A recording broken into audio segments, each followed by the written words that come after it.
to change. They want me to change, but I ain't changing. Nah, I remain the same.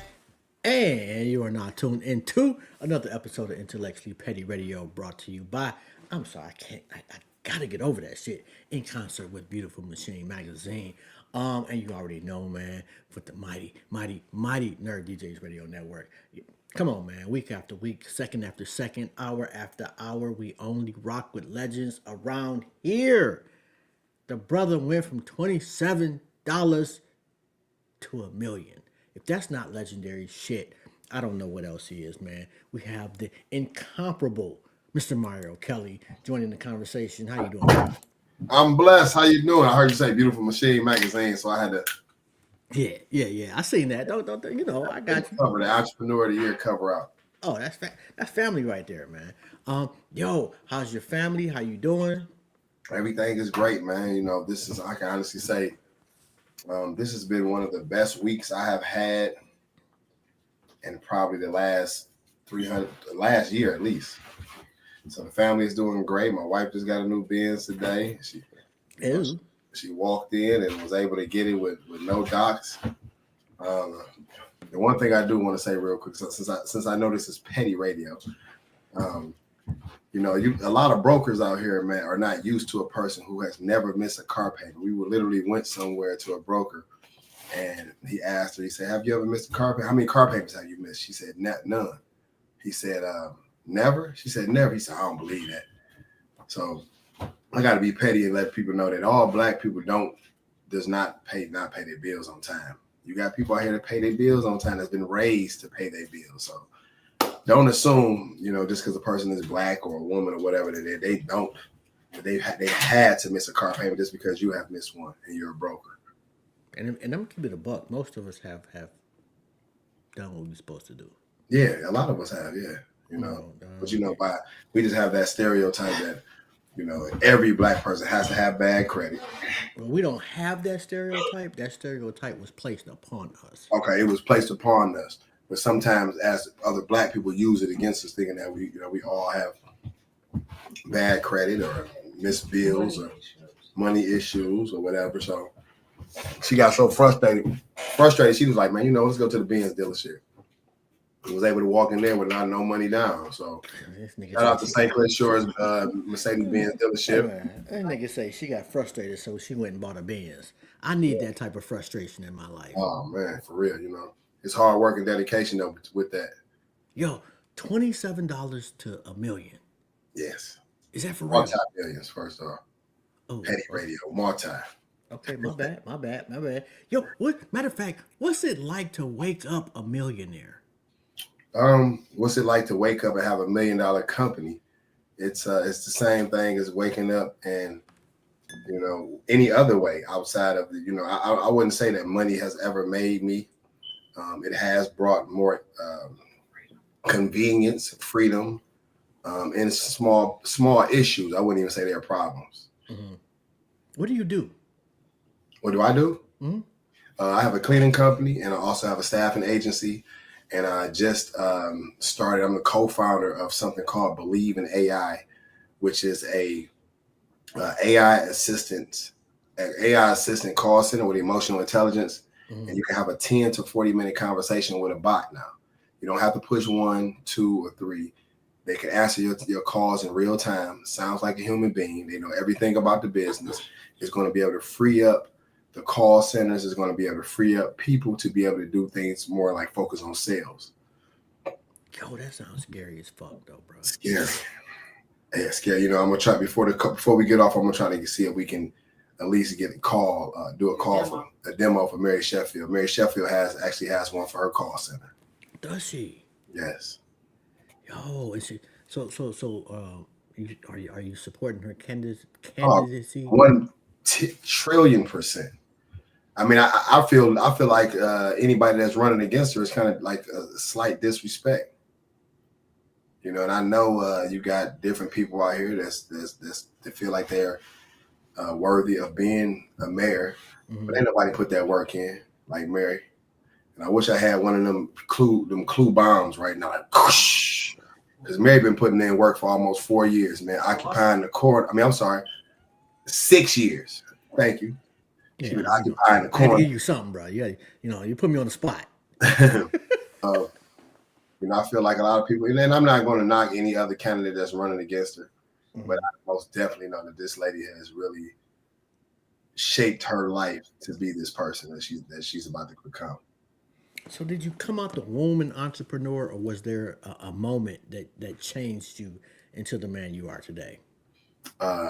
Honestly, I come from a family of hustlers. I call myself a YBI baby. My family is natural hustlers. My seventh cousin is Paul Robeson, the great Paul Robeson. My mother Really, is the opera singer / dude, the fuck everything, Paul Robeson. an opera singer.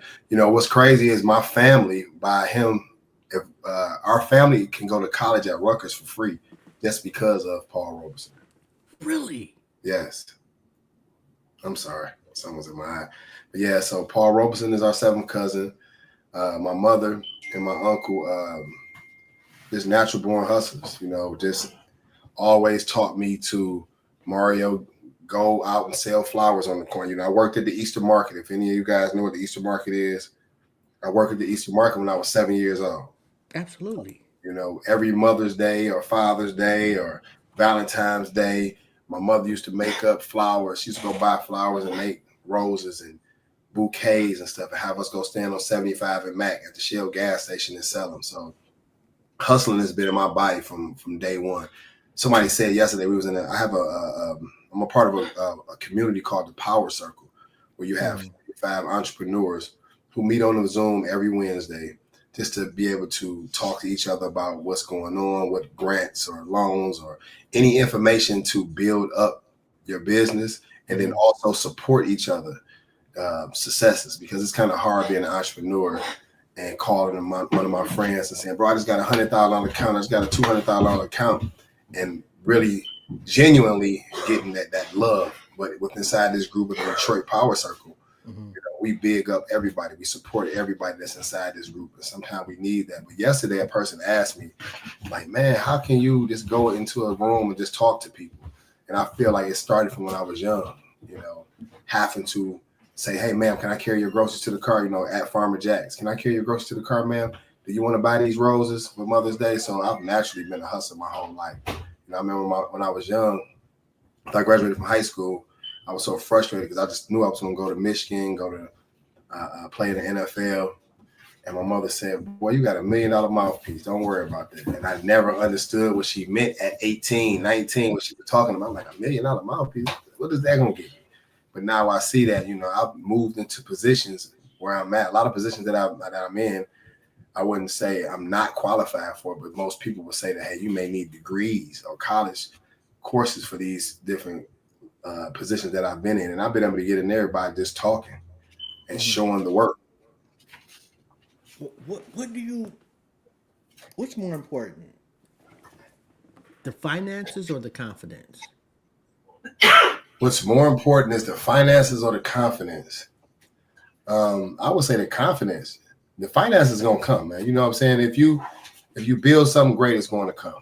A lot of people try to focus on the end product, which is the money, but you just build something great, it's gonna come.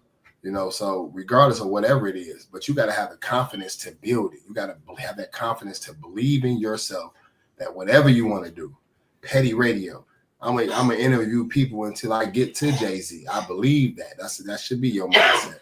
So it's all about the confidence, because the money gonna come. Yo, when was the last time you woke up concerned that you couldn't pay your light bill? The last time I woke up concerned about a bill would be prior, maybe 2019, before I started the business. Really? 2018. Yeah. And do you remember the feeling? Oh, I remember all the things I went through, as far as homelessness, this frustration. You've been homeless? Yeah, I was homeless. When I started this journey. I was homeless, and then I'm gonna tell you a little. I'm gonna bring you up to the story. Okay. So in 2016, I ended up getting married. Mm-hmm. 6 months later, her mother passed. She ended up getting a life insurance policy for 200. You might need to sit back for this part. She ended up getting a life insurance policy for $250,000 and gave me $1,500 out that and just told me that she wanted to go her own way, figure it out. So I literally had to figure it out. I had a minivan. I ended up taking that money, taking $500 of the money, and I ended up buying these rubber bands. The rubber bands say Believe 313. Mm-hmm. I bought these from an app called Made in China and went downtown Detroit and just started selling them. Just started walking up to people like, hey, do you believe in yourself? And a person say, yeah. I'm like, okay, I got a rubber band for you. Can you make a donation? Do you believe in Detroit? I did that for 6 months, living in my car. Now I'm from the east side of Detroit. And around this time, around 17, 18, I learned something called manifestation. And I understand that a lot of people are like, damn, at that time you was in your 30s. You should have been knew what this was. But that's when I first learned about the word manifest and manifestation, what it meant. Mm-hmm. I had always been doing it, just didn't know what I was doing. Okay. So I manifest. I said, you know what? I want to move somewhere where my kids can walk the neighborhood. There's no abandoned houses. I want to get a dog, let the kids walk the dog. So I started sleeping in Rosedale Park. I started driving my car to Rosedale Park, finding a house every day and manifesting that this was my house. You know, and I would sleep. And I did that for 6 months. I ended up getting me a membership at LA Fitness in Dearborn. Nigga, so they ain't call the police on you in Rosedale? They ain't call the police. like, nigga. Hey, yeah, you probably like, what is this man everything? But I went to literally a different house in Rosedale, North Rosedale, and just manifested that this is where I wanted to be at. And one day I was over there riding around one day, just hitting blocks, and I hit a corner and the police was all outside of a house. And me, this being a nosy person, I got out. I said, what's going on? They said, man, we've been writing this guy tickets for 6 months. And, you know, and I said, what type? They say blight tickets. So I got the ticket, went downtown, found out that the house is about to go in foreclosure in a few months. Ended up finding a gentleman. Me and him got together. I made a deal with him. I ended up buying a house in Rosedale Park that was about to go to foreclosure for $6,500. So this was 6 months. I was still in the car. I had still selling rubber bands. I then saved up $17,000 off of rubber bands because I'm able to buy these rubber bands for 7 cents. So if you give me $1, it's a plus. If you give me $5. But actually, prior to me getting that, saving up that much money, I ended up giving a rubber band to the city council members, and they put it on their Facebook page. And when they put it on their Facebook page, it blew up. So now I'm coming downtown getting $10, $15, $20, $50 for a rubber band. So it's just like I'm hustling, like you say earlier. Hey, I'm looking at this as a natural hustle. I'm selling bags or whatever I'm selling and putting the money up. And then was able to save up $17,000. And then that's when I was able to buy the house. And that's what I needed. I just needed a foundation. I just needed somewhere where I can rest my head and not have to worry about $500 to $1,000 a month or anything like that. I just needed to get somewhere to rest my head. And once I got the house, the first thing I did was tarped off the rooms. The rest of the money, I ended up getting a white company to fix the bathroom up. I just needed a bathroom to be able to shower and use the bathroom. And then a room, one of my rooms, the first room, I tarped it up, got me an air mattress, got me a heater. I had 2 paint cans and got me a little 36-inch TV. I was straight. It was just enough for me to sleep, take a shower, shoot downtown, sell the rubber bands, keep going, and keep trying to grind it out. Yo, so all this shit from your car and rubber bands. Yes, sir. Oh, okay, so yes, sir. The ex is gone out of the picture. I'm certain she's broke at this point too. I'm just going. You know what? I don't. You know, another thing I try to do is just keep everything positive in my life. So I wish her all the luck. I don't know. I'm gonna be petty for you, nigga. I don't. I hope your panties scrunch up and they stick to you. I hope when your socks catch on fire. I hope your breath stinks for a month.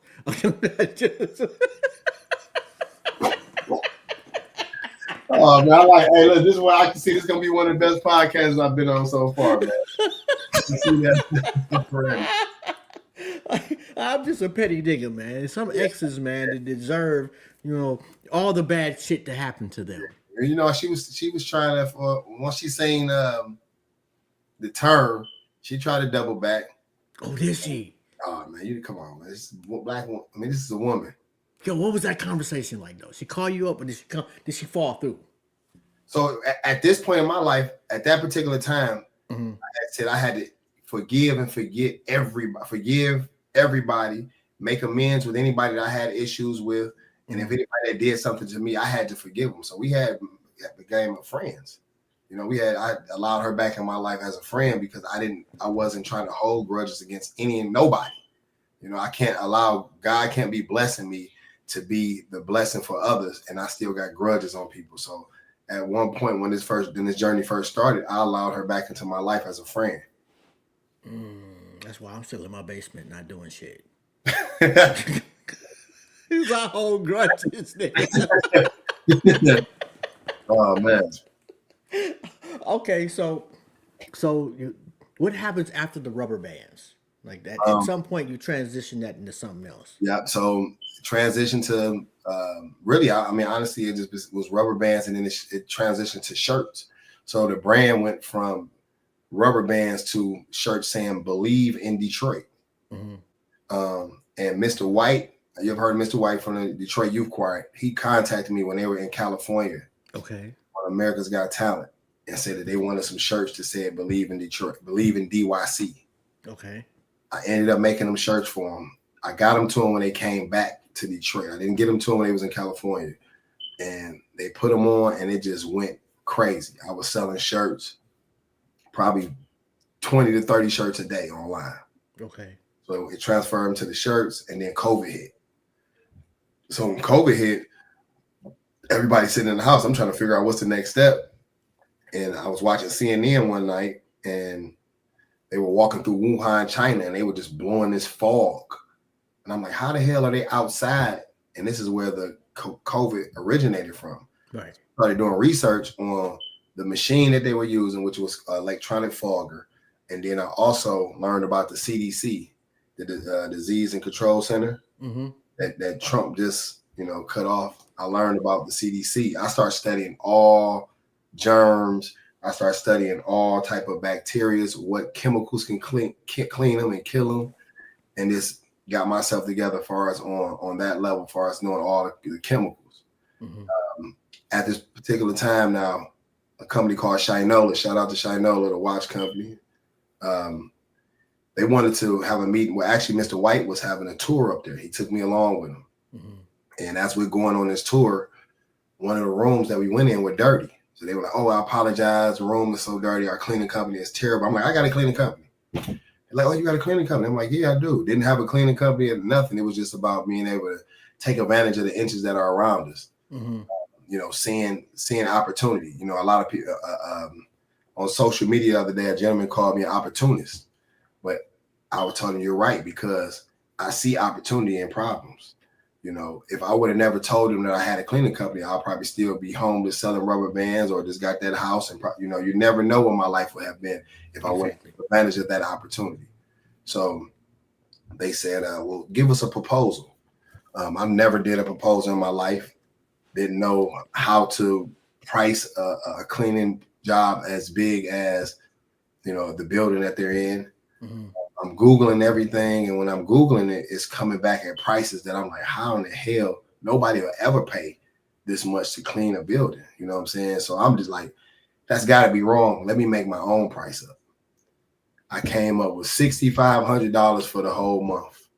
I told them, that was enough to pay all the employees. After I did the math and said the employees work this amount of hours for a week, for a month, this should be the amount of money I should have to pay them. And then I was happy with just receiving the extra $2,000 because to pay them was like $4,000, $4,500 like that. I'll just take the extra on top. I was happy with that. I end up contacting my mentor. And this is one thing, whoever sees this video, that's the cheat code to business. That's a cheat code to life. Okay. Is having a mentor.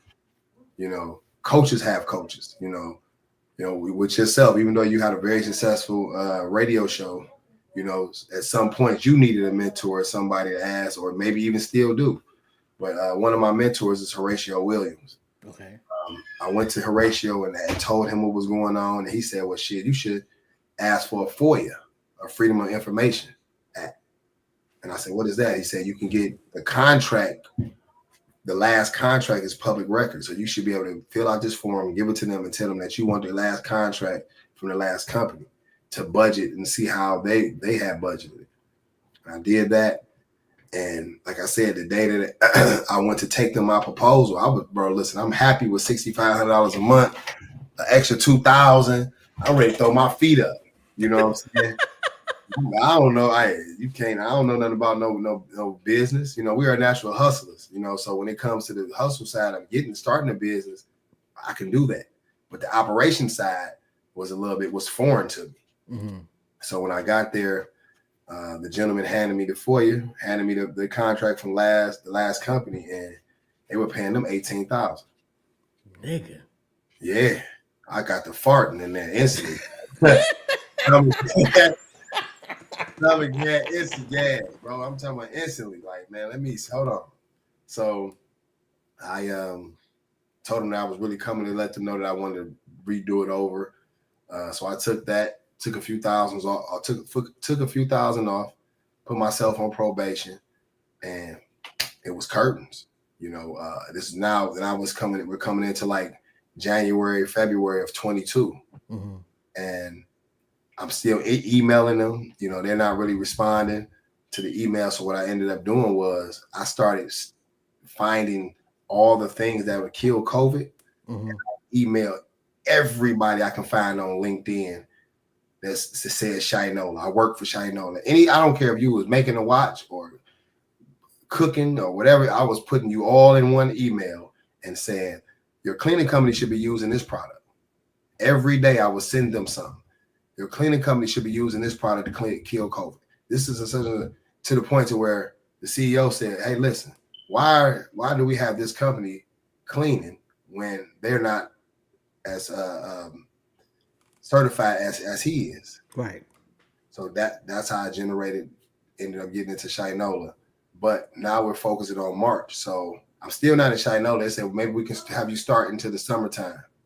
Now, March of 22, I started advertising on Facebook. A church hit me up and was like, hey, we want you to come clean our building to try to stay open. Because, you know, churches only get their money if they're open, if people are giving tithes and different things like that. So I ended up doing a walkthrough, and they told me to come clean it the next day. I borrowed $20 from my home, from one of my friends. I had $7. I went and bought that products that I needed. It was $27 worth of products. I went straight to the church and ended up doing that job. Halfway through that job, it was a 2-day job. They recommended me to another church. So the first job was $1,500. The job they recommended me to was $1,500 also. Halfway through that church job, they recommended me for another church. So I was able to turn $27 and $4,500 in a week. So my mind is like, I'm not doing nothing else but cleaning. I don't need to do anything else. I'm not about to run the streets and try to battle the police and see who cat and mouse with them. I'm about to straight clean toilets for the rest of my life. So the first couple, you were doing them yourself? In the first couple years. Mm-hmm. Yeah. I literally just probably stepped away from cleaning, I would say maybe in end of 23. End of 23. But I still I just January, I had a job where I would go every Sunday and clean, but that was more so just my kids, taking my kids with me, getting them used to working, get them used to organization and different things. And I want my kids to see their father also outside of the light that they see me in their earlier years. You know, I want them to see that I'm a businessman, how to conduct business. I take my kids on business meetings with me or whatever it may be, just to show them how to run a business, because like I said, I didn't have a family where my uncle or my cousin or my auntie had a business. We come from the YBI. The next, when you turn 18, you up next. You know, so I had to understand the operation side of everything. But now with my kids, I want to show them the real business. So you can taxes, credit, you know, how to leverage your credit to the point you can walk in the Benz location and say, I want this Benz truck, and I ain't putting no money down, and just run my credit. I ain't got to show you no bank statements or nothing. Yeah, because they gonna put me out quickly. Yeah. At what point do you get an employee? At what? Or how do I get employed, or what? No. Who's like your first employee? At what point do you say, you know what? Okay, now I can get an employee? So when I started that job doing the churches, I ended up going to the shelters. I can't remember the actual shelter that I went to, but I did go to a shelter, and I ended up getting 2 guys. And I told them I would give them $200 a piece just to help me. I was gonna get just to help me do the cleaning job. So I started off with a few contractors or guys helping me out with the. I wouldn't say employees, I'll say contractors. I don't know if the IRS is ever watching their podcast or whatever. So they were always contractors. So for my first job, as far as getting to the scale of 20 and 30 employee contractors, that would have came about a year, 2021. Because so now in 2020, from March to December, I'm cleaning from 6 a.m. to maybe 9:30 at night.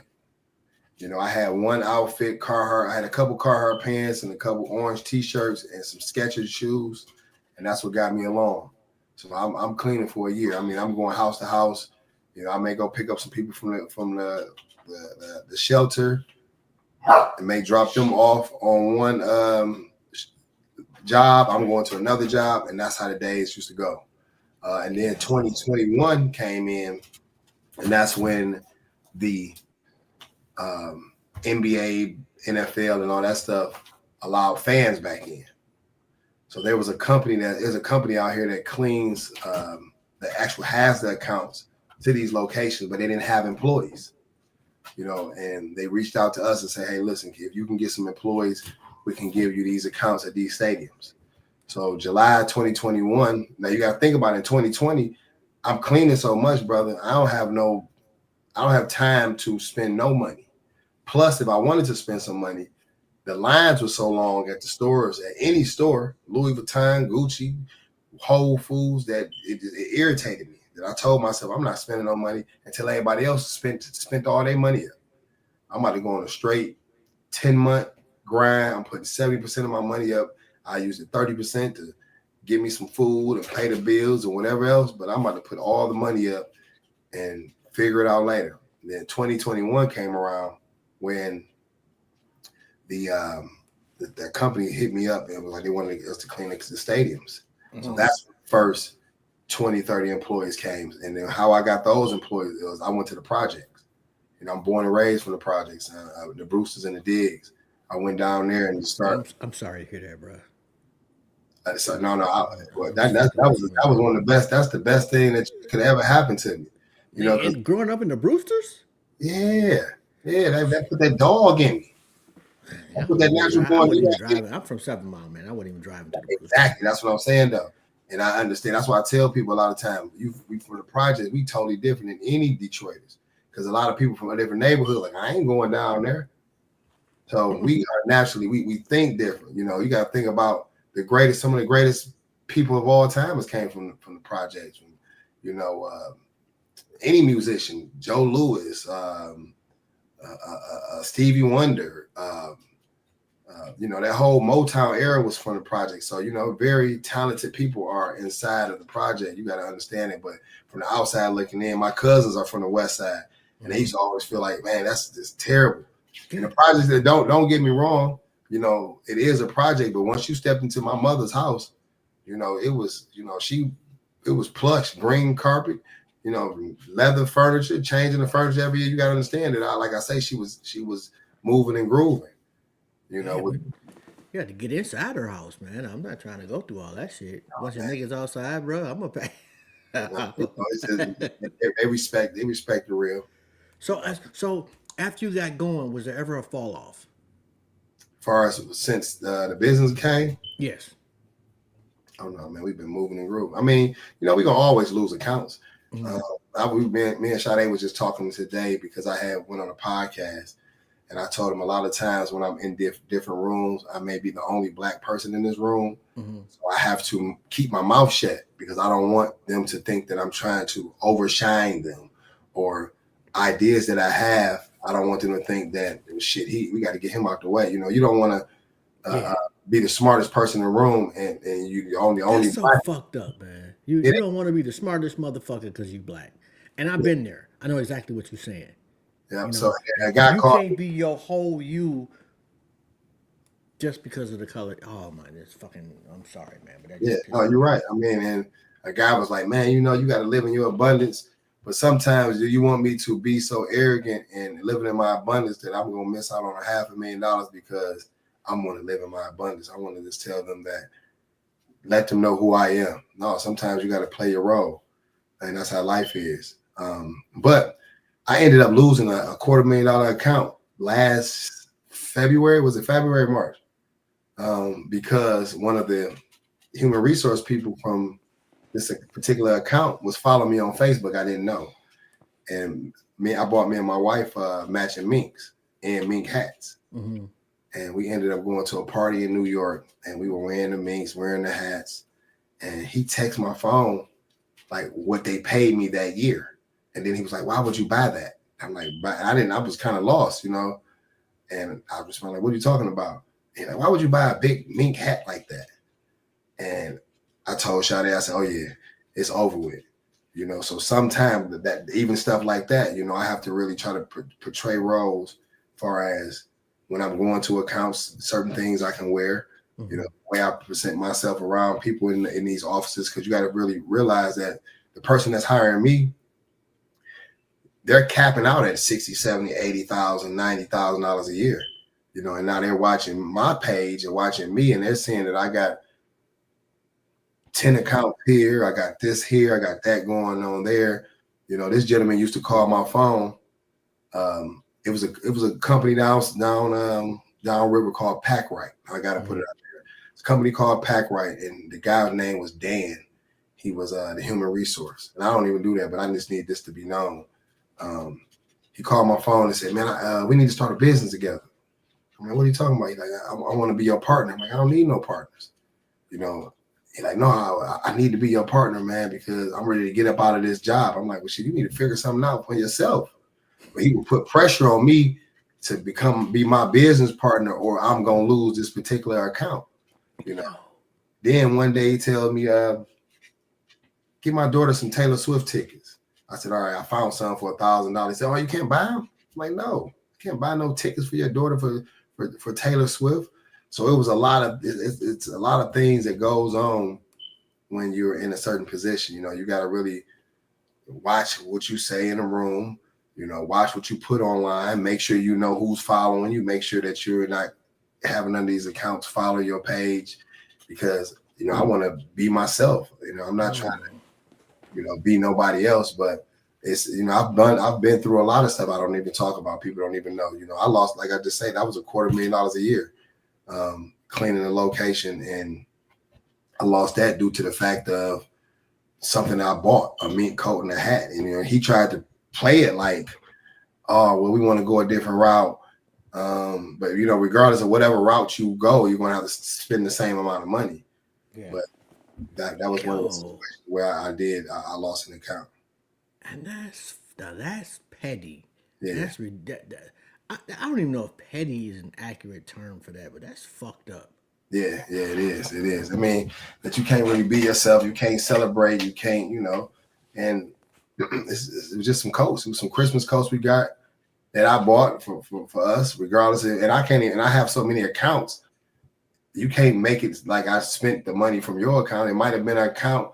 And honestly, what I do if I want something like for this in this chain, Mm-hmm. I put this chain on layaway for 6 months, but I started doing residential cleaning.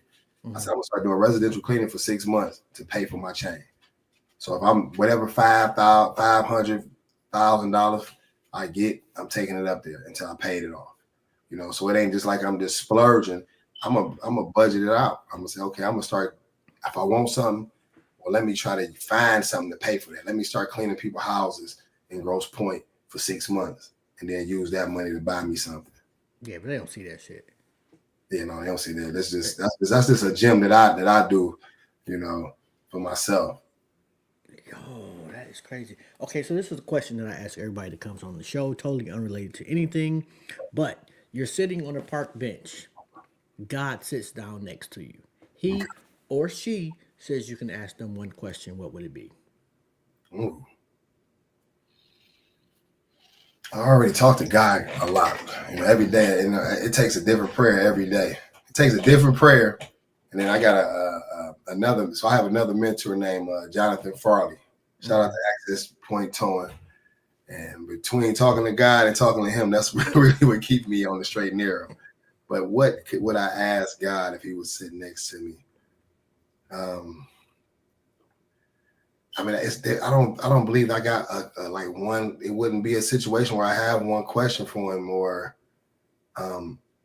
maybe what can I do better to help the world? You know, God, what do you want me to do to help the people? Because I know my purpose in life is to help. If it's to help somebody get a job, if it's to help a company get some employees, if it's to help somebody, whatever it may be, I know I'm here for help. You know, somehow, some way. If it's connecting some people, if I know a CEO and whatever you need, that connection, I am the liaison to help.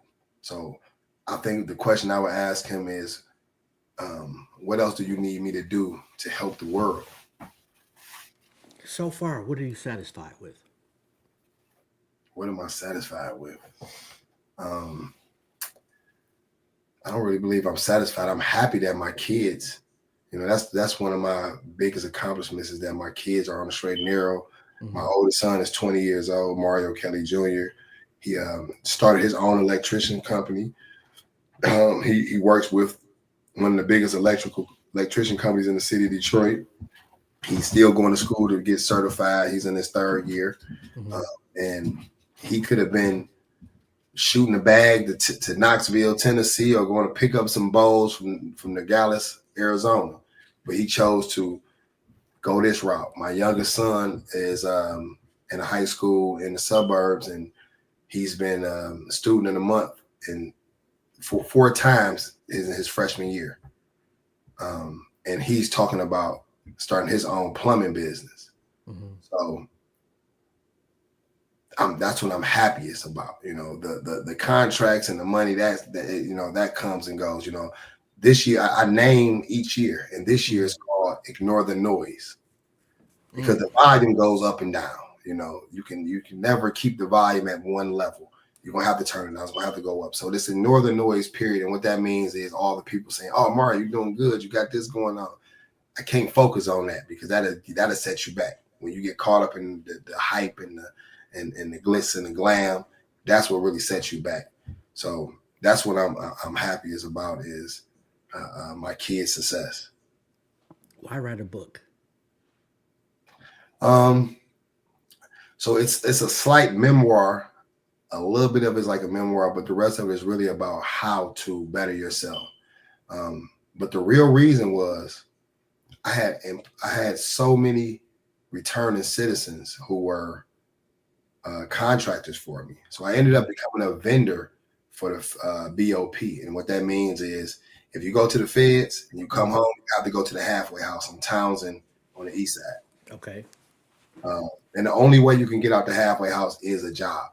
Okay. So I would go up there every Monday, sit in their lobby and give like a orientation to whatever inmates, or I'm sorry, returning citizens would come in from prison and tell them, hey, I got jobs available. You can do this, you can do that. So I ended up having so many returning citizens. And then I met a gentleman named Blood West. Blood West had did 40 years in jail, came home. Yeah, he had 3 life sentences and beat it. He was so I powerful. don't know if beating it is doing 40 years, but Well, I mean, to him it is because he's able to see his grandkids. He's got married. He works for the water department. He's going to church 3-4 times a week. But he was a natural born animal. Anybody who's watching this and has been to prison, they know about him because he ran the joint. I used to have wardens call my phone just to find out how he was doing, just to check in on it. The warden even told me that they used to transfer him between jails to keep the riots and stuff down. So that's the type of level he was on. He was on a different level. And then when he came to me, he was just like, man, they got to hear your story inside of there.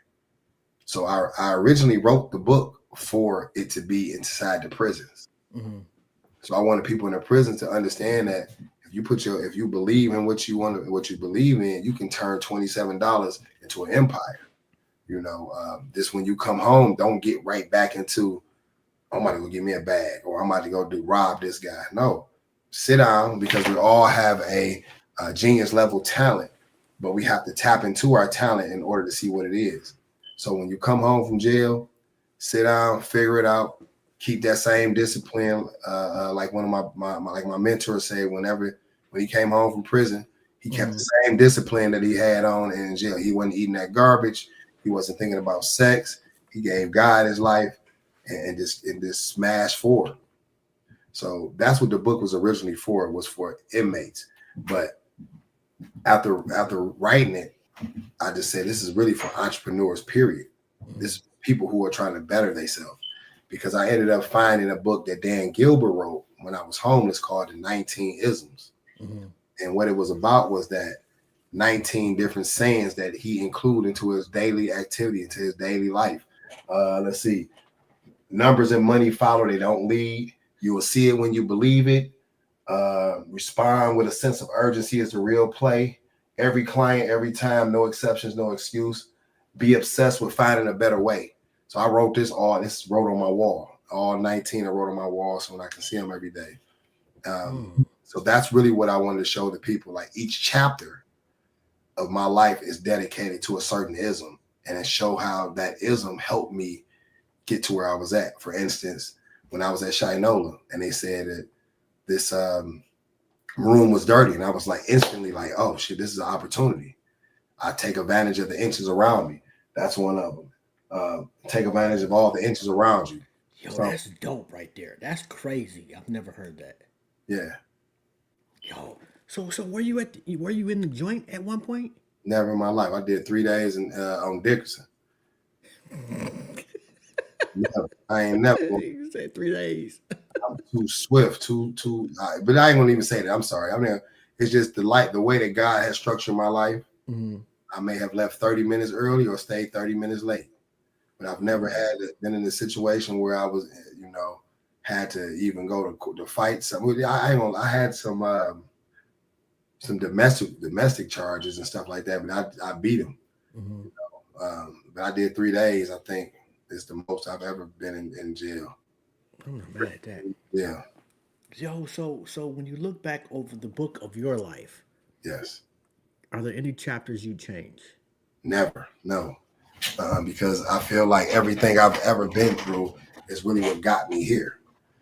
And I used to always say if I had a special power, I want to go back to the past or to the future, but no, because I understand how my life literally, like you say, when you look back on the book of life, I see how certain chapters geared me up for the next page. Now I look back and see certain things that even geared me up for now, so I wouldn't change anything. Being homeless was one of the happiest times of my life. Sleeping in that van, I thank God that I was broke, because I know for a fact I would not be able to, if God would have gave me this money then, I'll be in jail. No, I'll be in jail. I'm going to buy me a brick and about 400-500 pills. So I know back then it wasn't time for that. That's what it's now. So God sets everything up. This is his story. So I know that the way he set it up, and I look back on it like, dang, I remember I did this. Why would I do this? And that happened from that. But it was all God setting it up for this point right now to be able to help thousands of people. Okay, so we started off about the wrong woman. About the who? The wrong woman. Oh yeah, yes. What's the importance of finding the right woman in success? Once again, my mentor John said this. His wife said this on a power circle yesterday. A man with a dream needs a woman with a vision. So the right woman, regardless of what you got going on, what you have, if she sees something in you, she gonna help that dream come to life. You know, you can have the wrong woman who feels like every woman in the world isn't. She may be intimidated or of every woman. You can have the wrong woman that wants to fight all the time, that's very argumentative, that wants to drink. That, you know, I was lucky. I'm telling you, I ain't even lie to you. I was lucky to be able to find a woman like Sade. She's a natural born hustler. She's even taught me things about, you know, like yesterday I was just laughing because we were at I left my wallet at the house. I said, pull up in the gas station. I said, give me $5. I ain't got no money. I'm like, you ain't got no money? I mean, it's like, nope, I'm not spending no money. I don't have no money. But she's like that. She tricks her mind to say she ain't got no money, but the next day go buy a Benz. You know, but that's just what I've learned to be able to tell myself, regardless if it's in the savings, it's in the savings. I'm not touching it. I don't have no money. I'm gonna have to figure it out. I'm gonna have to sit down. And then being a business-oriented person, you know, being structured is another thing that most women bring to a man, but also brought to my life was structure. You know, because I was, you know, the first year of my business, I was really running it like a N-word business, meaning that I'm paying Cash App, Zelle, cash, whatever, however, I'm just trying to get it to you. But then I ended up getting with her, and she's like, let's get the structure behind it. Let's put the ADP, let's put the payroll system with it. Let's make sure we can get some business credit. Let's set this up this way. You know, like I said, I'm able to start a business, but the operation side of the business, I need help. Yo, if nobody's told you today, bro, I'm proud of you. Thank you, my brother. I appreciate you. Yo, best piece of advice you want to leave to people? Money and numbers follow, they do not lead. Be obsessed with finding a better way. You know, you build it, it will come.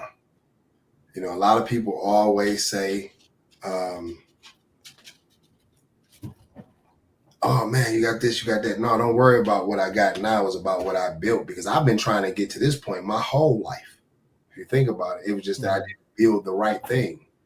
So build the right thing and believe in it. You know what I'm saying? Because if you can stay consistent with it, you're gonna have one of the biggest tow truck companies in the city of Detroit, regardless if you start with an F-150 with just the stuff that come down off the back. You know, you stay consistent with it, you're gonna have five flatbeds, you're gonna have two six-wheel tire F-150s. Stay consistent, the money gonna come. What is success to you? What is success to me? Success is it's not much. It's different. It depends on. Success is different for every person, right? Like I just said, success for me is my kids being and me, you know, looking at my son's location at 7:30 in the morning to see him driving to work, you know, consistently for the last 3 years, and then me looking at his location at 6 p.m. on Tuesdays and Thursdays and see him leaving work and going to school. You know, that's success for me. Because we know that we in that Pooh Shiesty area, whenever the kids that's 25 and under got these masks on, carrying pistols and stuff like that. That's success to be able to see my son, you know, going to pick his little brother up from school because he got a Ram truck he didn't got from work and then doing the thing. That's success to me. My success, the things that I've done, I just feel like God, this is God's success. God he trusted me to bless others. So the beautiful machine. I love Demetrius, and I'm the entrepreneur of the year, but I don't feel like that's my biggest success. I am grateful for that, but my kids is my success. You know, knowing that my youngest son Caleb can speak different languages. He go to Catholic school. He's learning how to code. You know, he's talking about. You know, he went to school with it. He wanted to carry a briefcase to school. You know, things like that is successful. It's the success for me. Yo, man. I can't possibly thank you enough, bro. This has been a phenomenal conversation. Oh man, we ain't done. We ain't done. I want to. We got to get into it. We got some time. What you got? What else? What else would you like to talk about, bro? Let me ask you. So what made you start this radio station? Because it's not a podcast. I see you say radio. I don't see podcast or nowhere on this in the screen. It's just a name that just sounded dope for me. Although the goal for me was always kind of transitioning into like radio, like host. But what was this in 2015? People had always talked to me and told me problems, even when I didn't want to be bothered with motherfuckers. It was irritating to me. So I'm sitting around trying to figure out how can I make some money off of this. And I heard about this thing called Blog Talk Radio, and I hadn't heard of a podcast or anything. I said, fuck it, this might be my way. 10 years later, I still haven't made any money off this shit, but I've got enough that when I'm gone, my kids will be able to eat off this shit for a long time. Yes, And I sir. just really enjoy chopping it up with people. Yeah, most definitely. And I love it. And you know what I look at and see is that mentally you know that I'm bigger than just a podcast. I'm a radio station. Yes, I'm a media station. absolutely. I'm a media outlet because I'm able to use my equipment for someone else who wants to do podcasts. So yeah, you can come in on here and rent my equipment in my space, but you'll be up under my media company. You know, I see a media company right here, way bigger. You got multiple picture guys going out taking pictures at concerts. You got multiple guys that want to host and have their own podcast, but they don't have the equipment coming into your show and making it happen. And you opening up the floor to them, and also being able to teach them. You know, like this. Even an app that you sent me. A lot of people don't even know how to run that app. You know, I would have thought that it was going to be a Facebook, Instagram live type of conversation. It is. It is. Yeah, this third party does it all for you. I don't have to. Exactly. You know what I'm saying? But somebody else may not even know that wants to do podcasting and stuff. And now you're saying, well, listen, I can send you something that you can be on Facebook, Instagram, Twitter, YouTube, all at the same time. So that's what I see you as, more of a coach, as this big media outlet right here, man. And then I also see behind you, I see God. I see Malcolm X over there. That's why, Malcolm X played a huge role in my life. That's why my youngest son name is Malcolm. That's dope. And Luke 4:16, you know, I see that behind you. So I feel the connection, you know. Oh, yeah, my pops, rest in peace to him, but my pops painted that. Wow. Yeah. You know, and then we talk about father-son situation. Now you say that your pops painted that, so that's probably why that it might have been him that drove that pulled me towards that. You know, you never know. Are we sitting up here talking about the kids and stuff? But yeah, I just want to talk about the future, man. The future of the next business is I'm trying to sell, and I'm in the process of negotiating and selling the company, but I'm shifting towards the AI side. Okay. Anybody that's out there watching, you got to be able to pivot. You know, I feel like it might be somebody watching that's played basketball before and understand the first position you learn when you're playing basketball is something called triple threat. Mm-hmm. You can pass, shoot, and dribble from this one position, and you can pivot, right? So they're teaching us about when somebody is in front of you right here playing good defense, pivot this way. You know, so that's what I'm doing. I'm pivoting from cleaning to staffing, from staffing to AI, you know, because AI is the future. You know, and I know a lot of people may say, oh, well, whatever. It's no different than the 1940s when they came out with calculators and the teachers were saying, hey, this is going to make all the students stupid as ever. They should not learn how to use a calculator. They need to do math instead. It's not going to help the kids. But now look at it today. You know, the calculator is in every part of our life. You know, phones, computers, TV, whatever it may be. So that's how I look at AI. So we need to learn about AI, and I'm trying to get in the forefront of it. So when, you know, everything falls through, I'm right there able to catch something. But that's the way of the world. And the name of the company is called BelieveInAI.ai is the website. And like I said, you can have a 10 to 40 minute conversation with a bot that knows your business in and out. Doesn't need, it works 24/7, 365. You don't have to train it. It doesn't have sick days. You don't need no insurance. You know, it's just really going to help the companies. Like, for instance, a AAA call center. They have 200 employees, but they're not doing the job efficient. You know, this bot is going to be very efficient with the job. It knows everything, like I said, and can take payments, can make a cart for you. You know, for instance, for Shinola, if you call the bot and say, hey, I want a green face watch with a purple purse for my wife, and I'm ready to cash out, it'll take that cart and give it to the sales rep. So now the sales rep is just more so focusing on the meat. That's the money. I ain't got to talk you through this and sell this to you. You already been sold from the bot. Yo, that's phenomenally scary. Oh man, yes sir, yes sir. I would like to keep my job, and shit, motherfucking bot can definitely ask questions to people. I want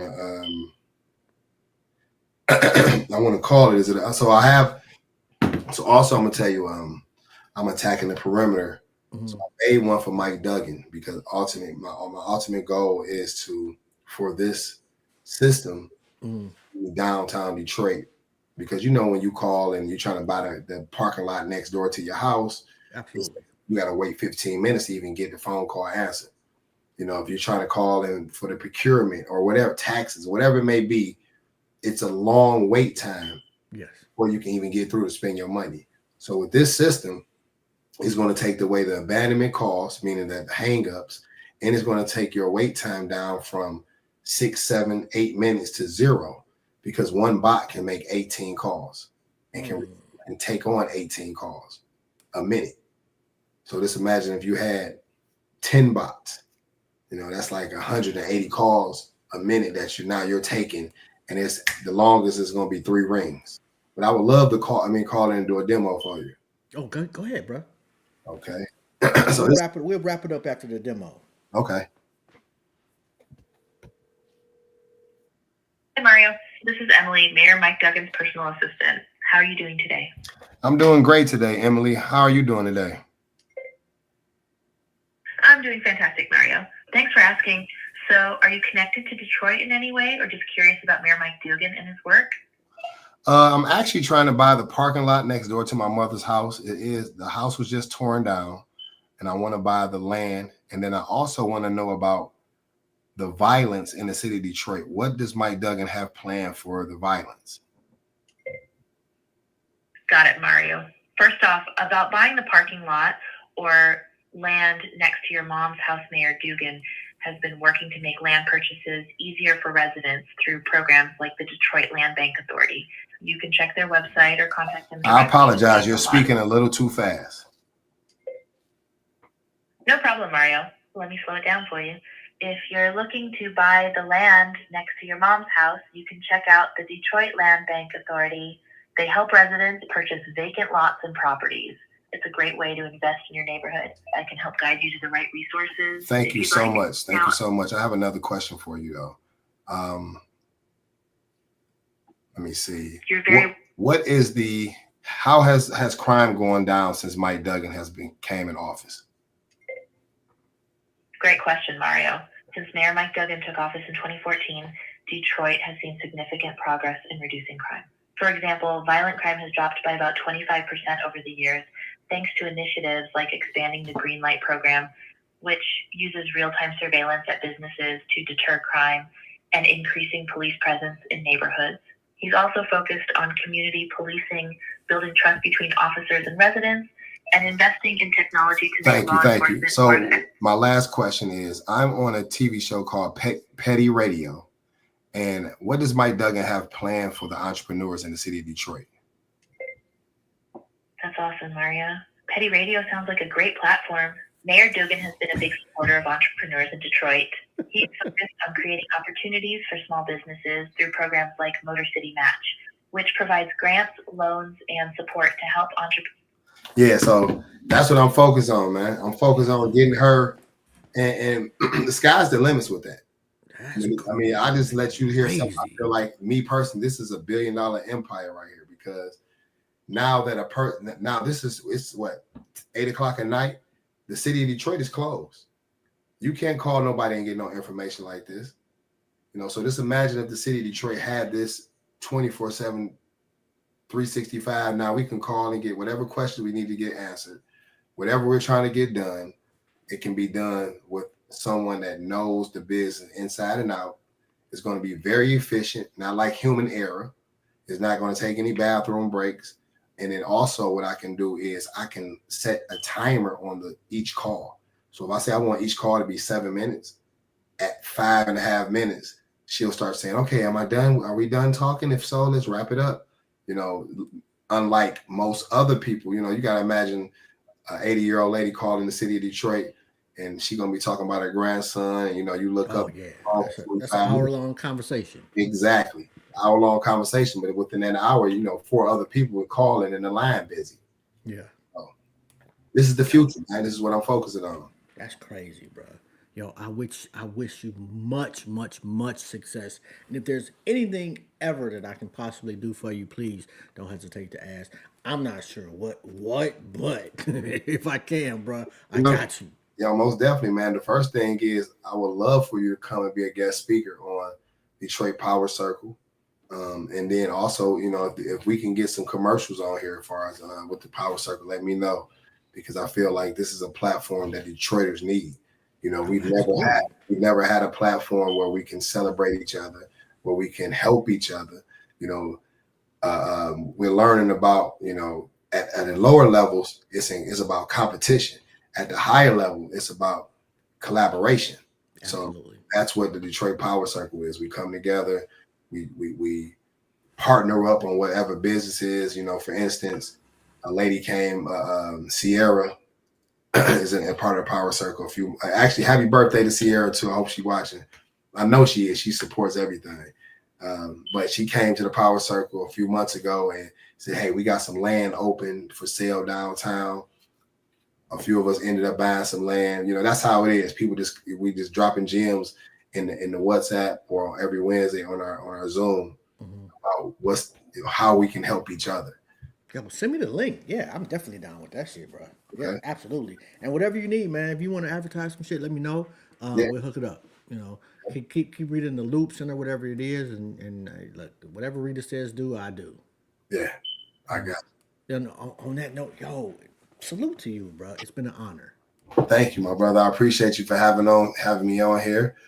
Anybody watching, if you're trying to get in contact with me, my website is believe313staffing.com. If you're looking for a job, please go fill out the app.